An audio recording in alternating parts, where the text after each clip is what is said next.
नमस्कार विद्यार्थी मित्रांनो, प्रताप महाविद्यालय अमळनेर संरक्षण व सामरिक अभ्यास विभाग या यूट्यूब चॅनलच्या पुन्हा एका नवीन शैक्षणिक व्हिडिओत आपले मी प्राध्यापक आर.एस. मराठे स्वागत करतो. आजचा जो आपला विषय आहे तो सांप्रदायिक हिंसा राष्ट्रीय सुरक्षेपुढील गंभीर आव्हान हा आहे. आणि आपल्या सर्वांना ज्ञात आहे की भारतासारख्या देशामध्ये सांप्रदायिक हिंसा हा खूप गंभीर असा विषय होत आहे. अनेक वर्षांपासून जातीय दंगली, धार्मिक हिंसा, धार्मिक दंगली या पाहावयास मिळत आहेत आणि त्याचा आपल्या राष्ट्रीय सुरक्षेपुढे कसा धोका निर्माण होतो, कसे आव्हान निर्माण होते ते आपण आज बघणार आहोत. तर आपण आधी समजून घेऊया की सांप्रदायिक हिंसा हे राष्ट्रीय सुरक्षेपुढील गंभीर आव्हान कसं आहे.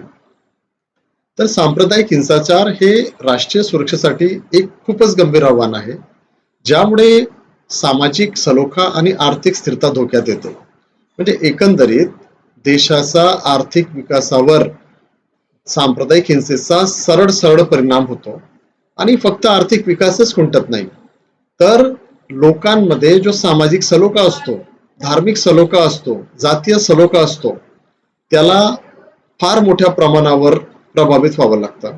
आणि त्याचा दूरगामी परिणाम असा होतो की समाजामध्ये एकदुही निर्माण होते, एक भेद निर्माण होतो आणि हा भेद आपल्या या देशाच्या विकासाला पुढे जाण्यापासून परावृत्त करत असतो. आणि म्हणूनच या विषयाला सामरिक अभ्यासाच्या दृष्टिकोनातून खूप महत्त्व आहे. याचे कारणे, परिणाम आणि उपाययोजना समजून घेणं तेवढंच महत्त्वाचं आहे. आज राष्ट्रीय सुरक्षेच्या बाबतीत अंतर्गत सुरक्षेपुढे असलेला हा सर्वात मोठा महत्त्वाचा असा प्रश्न आहे. आणि भारतासारख्या विविधतेने नटलेल्या देशाला आता या गोष्टी दैनंदिन झाल्यासारख्या आहेत. अनेक जाती, पंथ, वंश, धर्म यामध्ये विभागलेला भारतीय समाज, त्याचबरोबर अनेक प्रदेशांमध्ये आपल्या काही वांशिक संस्कृतींमुळे सुद्धा आपलं वेगळंपण टिकून पाहण्यासाठी अनेक वेळा दोन समुदायांमध्ये गंभीर प्रमाणात हिंसा होते. मणिपूरचं उदाहरण आपल्या समोर आहे. आणि अनेक राज्यातल्या गेल्या 30-40 वर्षातला इतिहास बघता अनेक घटना आपल्या समोर आहेत की ज्यामध्ये अनेक वेळा अनेक मुद्द्यावरून, मग त्या काही प्रमाणात खऱ्या असतील किंवा काही वेळेस अफवा असतील, यामुळे देशामध्ये अनेक भागांमध्ये किंवा एकाच वेळेस अनेक भागांमध्ये सांप्रदायिक हिंसा भडकल्या आहेत. आणि त्यामध्ये अनेक निरपराध लोक त्यांनी आपला जीव गमावला आहे. देशाच्या पायाभूत सुविधांचं नुकसान झालेलं आहे. तर यासाठी आपण आज या सांप्रदायिक हिंसेचे कारणे, परिणाम आणि उपाययोजना समजून घेणार आहोत. सर्वात अगोदर आपल्याला जातीय हिंसाचाराची कारणे समजून घ्यावी लागतील. मी आधी सांगितल्याप्रमाणे भारतात खूप साऱ्या जाती धर्माचे लोक, वंशाचे लोक, अनेक परंपरा असलेले, संस्कृती असलेले लोक एकत्र राहतात. आणि यामुळे अनेकदा त्यांची इतर धर्माबद्दल, जातीबद्दलची जी सहिष्णुता आहे, त्यामुळे सुद्धा हिंसाचाराची कारणे निर्माण होतात. यात सर्वात महत्वाचं पहिलं कारण म्हणजे धार्मिक असहिष्णुता. गेल्या अनेक वर्षांपासून आपण बघत असाल तर देशामध्ये धर्माच्या नावाने अनेक ठिकाणी खूप हिंस्र अशा दंगली भडकल्या आहेत. आणि याला एक ऐतिहासिक संघर्ष मानला जातो. भारतात अनेक वर्षांपासून खास करून हिंदू आणि मुस्लिम या दोन धर्मांमध्ये अनेक वेळा गैरसमज किंवा पूर्वग्रहावरून अनेक वेळा जातीय हिंसाचार पसरतो. अनेक वेळा अफवेच्या आधारावर दोन्ही धर्मातील लोक किंवा इतर अनेक जातीतले लोक ही एकमेकांसमोर टाकतात. आणि यामुळे त्यांचा जो संघर्ष होतो त्याची नोंद कुठेतरी गंभीर धोक्यामध्ये, की जी राष्ट्रीय सुरक्षेला, आर्थिक विकासाला प्रभावित करू शकते, त्याच्यामध्ये घेतली जाते. सर्वात जास्त धार्मिक दंगलीच्या घटना या गैरसमजामधून होतात. आज सोशल मीडियाचा जमाना आहे.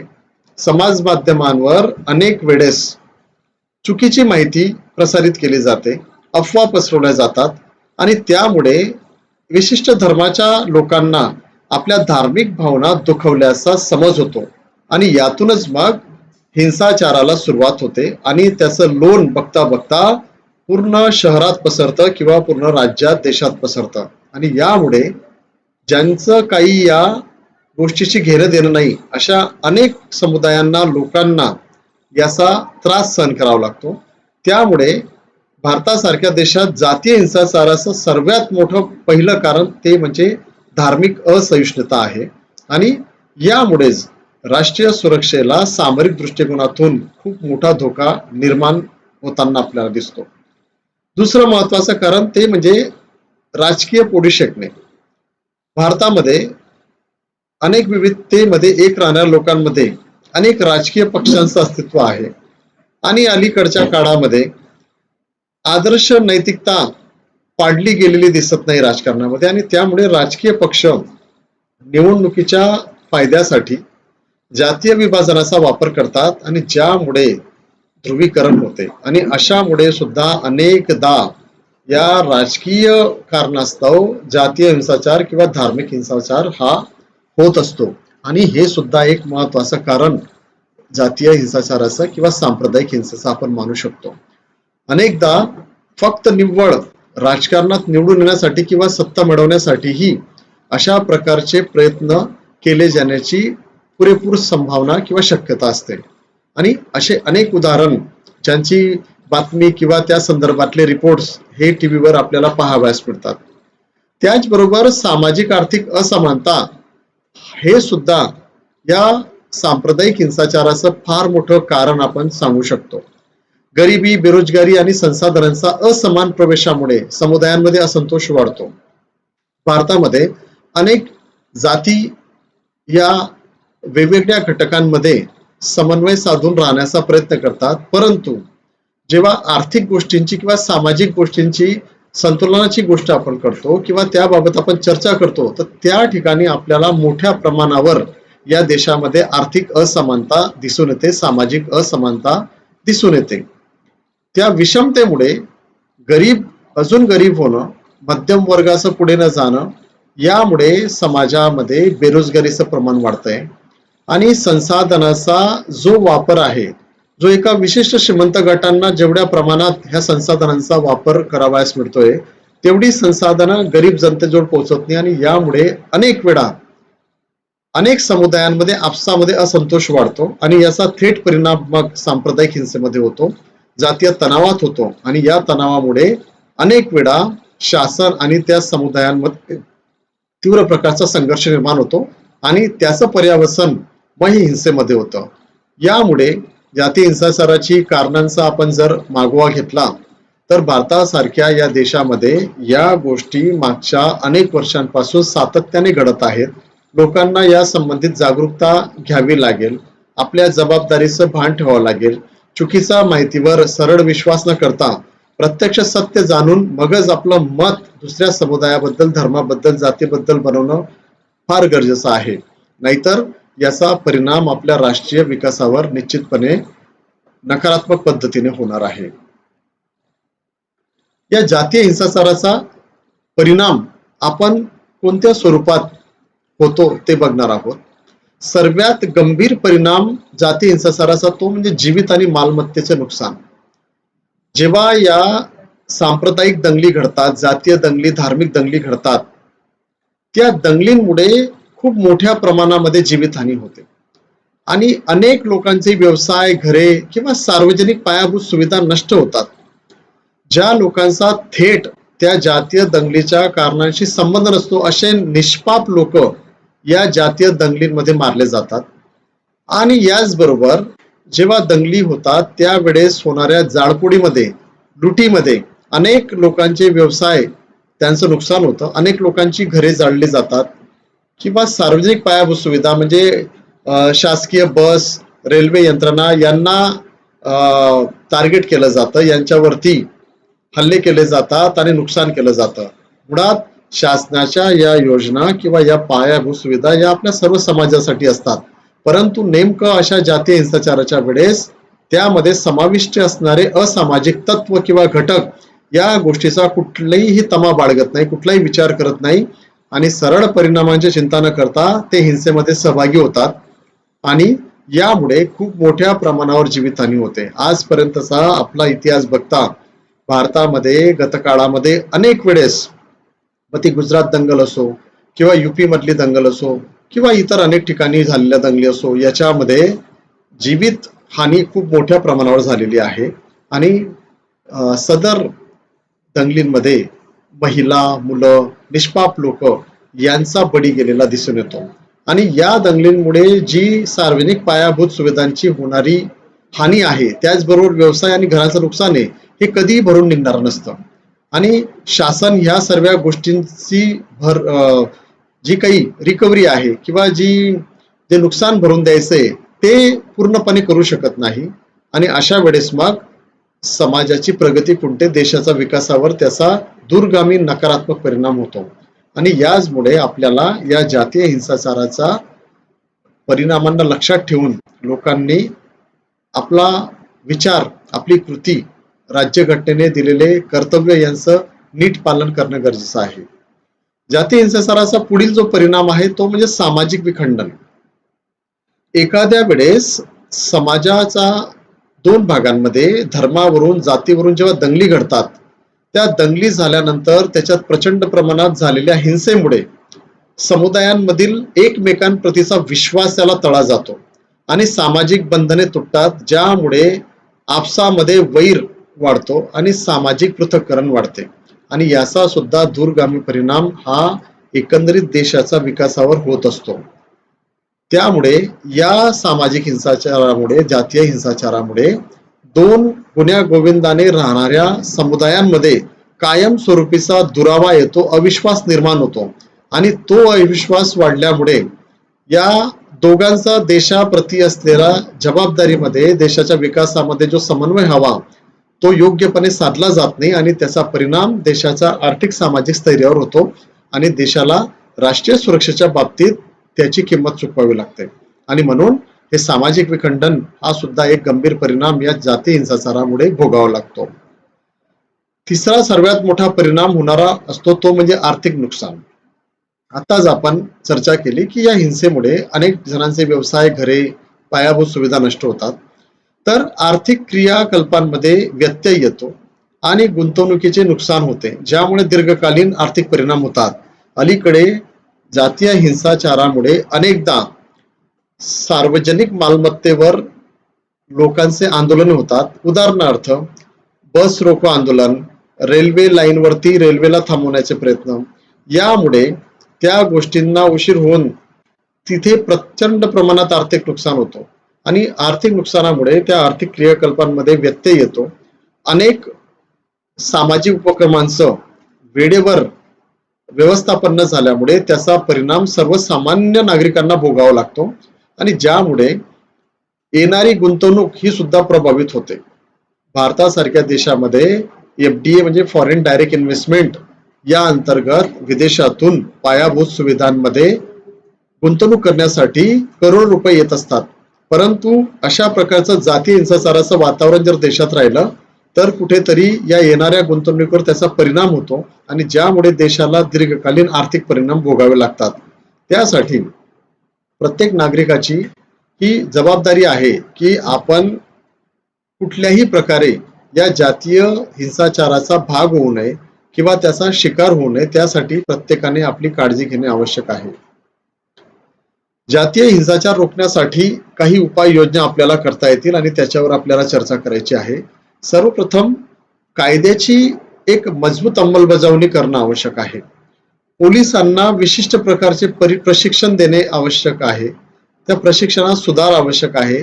जलद प्रतिसाद सुनिश्चित करणे आवश्यक आहे आणि त्याचबरोबर त्यांची अशा परिस्थितीमध्ये सामुदायिक किंवा समाजाप्रती असलेली जबाबदारी निश्चित करणं महत्वाचं आहे. अनेक वेळेस धार्मिक दंगली जेव्हा उसळतात तेव्हा त्या सामान्यपणे तेथील कायदा व्यवस्थेवरती नियंत्रित नाही झाल्या तर तशा वेळेस आपण आर्मीला पाचारण करतो. आपल्या देशामध्ये अनेक शहरांमध्ये आर्मीचे कॅम्प हे परमनंट स्वरूपात कायमस्वरूपी आहेत की जिथे धार्मिक दंगली होण्याची शक्यता वारंवार असते.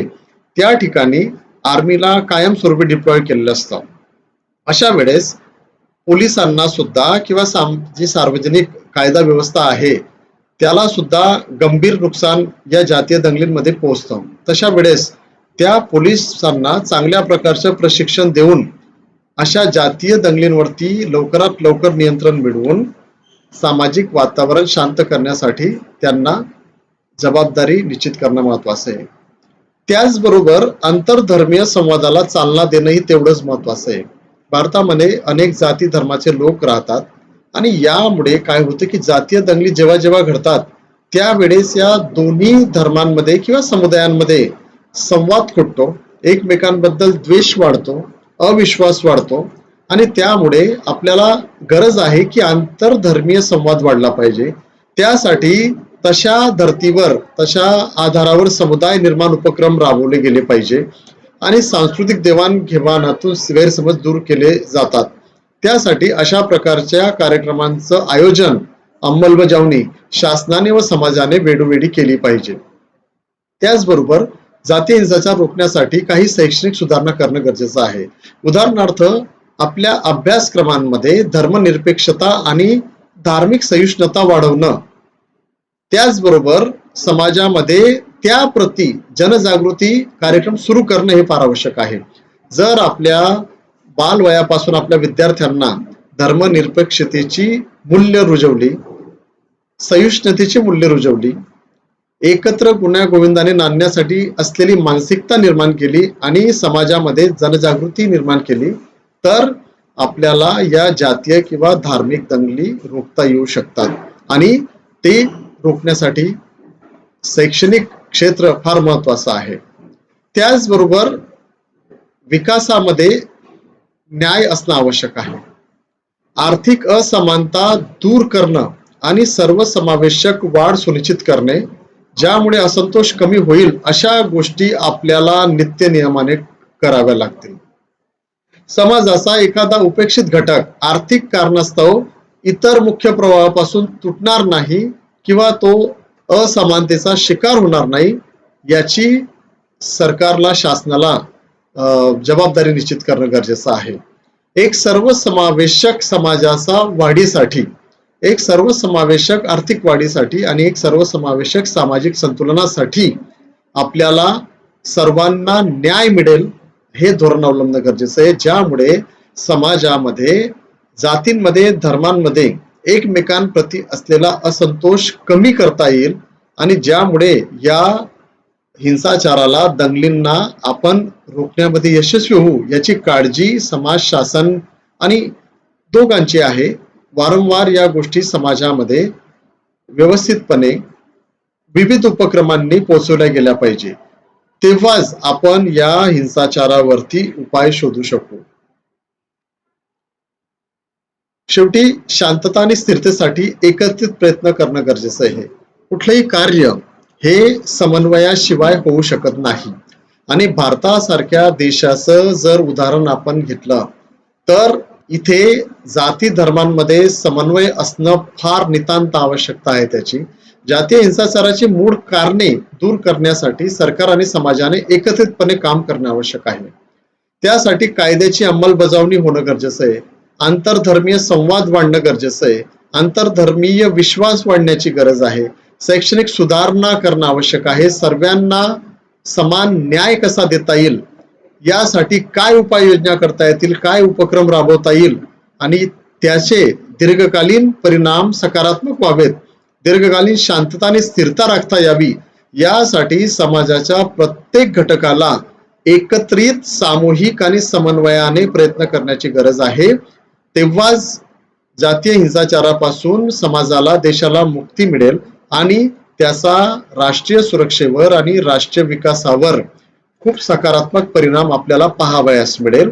यासाठी आपण एक विद्यार्थी म्हणून आपण यापुढे प्रयत्न करावा की आपण कुठल्याही अफवेचे बळी होणार नाहीत आणि कुठल्याही प्रकारची जातीय हिंसा आपल्यामुळे निर्माण होणार नाही याची काळजी जर प्रत्येक नागरिकाने घेतली तर अशा हिंसा घडणार नाहीत आणि देशात शांतता आणि समृद्धी नांदेल. धन्यवाद.